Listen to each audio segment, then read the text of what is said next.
โทดาวิบูลย์สุริวงศ์หัวหน้าแผนกจัดระเบียบป้องกันเปิดทางกลุ่มตำรวจจราจรกลุ่มใหญ่ตำรวจกระทรวงป้องกันความสงบ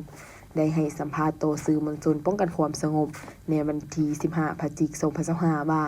กลุ่มตำรวจจราจรกลุ่มใหญ่ตำรวจได้ร่วมกับแผนกตำรวจจราจรนครหลวงเวียงจันทน์ได้มีการวางแผนป้องกันและอำนวยความสะดวกให้การสัญจรไปมาของการนำและประชาชนบรรดาเผ่าที่เข้ามาสู่งานมหกรรมกีฬาแห่งชาติครั้งที่12โดยได้มีการประสานสมทบและวางแผนแบ่งความรับผิดชอบของภัยมันอย่างละเอียดสบายดีเนาะข้าพเจ้าพันโทดาวิบุลสุริวงศ์หน้าที่รับผิดชอบหัวหน้าแผนกจัดสรรและความเป็นระเบียบเรียบร้อย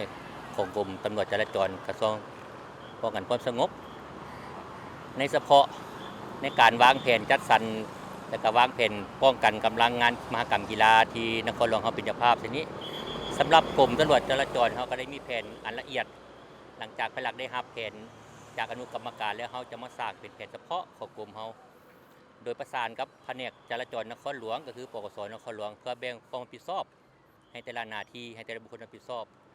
สำหรับกลุ่มจราจรเขาเลยมันจะรับผิดชอบวงในจัดสรรวงในก็ติดต้นว่าจอดรถของการนำขันสูง VIP และรับผิดชอบเปิดทางให้แต่ละขบวนที่เข้าร่วมการแข่งขันแล้วก็เปิดทางให้การนำขันสูงที่เข้าร่วมมือปิดมือเปิดนี้แล้วก็จนแล้วงานพุ่นส่วนว่าปกสนครหลวงโดยเฉพาะกับแผนกจราจรนครหลวงก็ได้แบ่งความรับผิดชอบเกี่ยวกับจัดสรรวงนอกเป็นต้นเป็นจัดสรรเรื่องสายทาง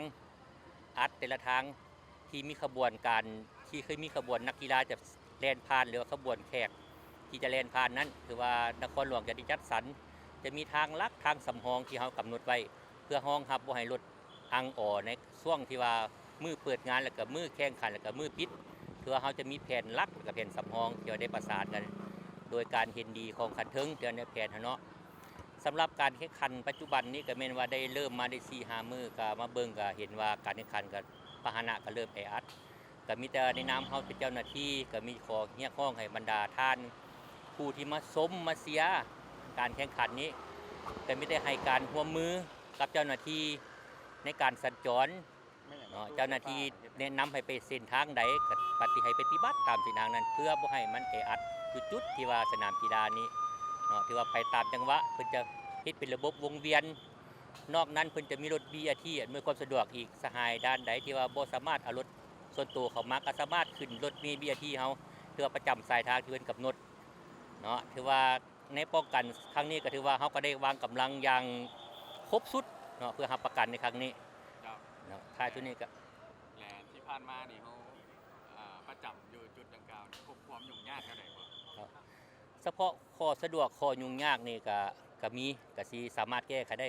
ข้อสะดวกก็คือว่าเฮามีทิศชี้นำจากคันเทิงเฮาก็มีกำลังบรรจุใส่แต่ละจุดแต่ละบ่อนส่วนว่าข้อยุ่งยากนี่ย้อนว่าความรู้เท่าบ่ถึงการของ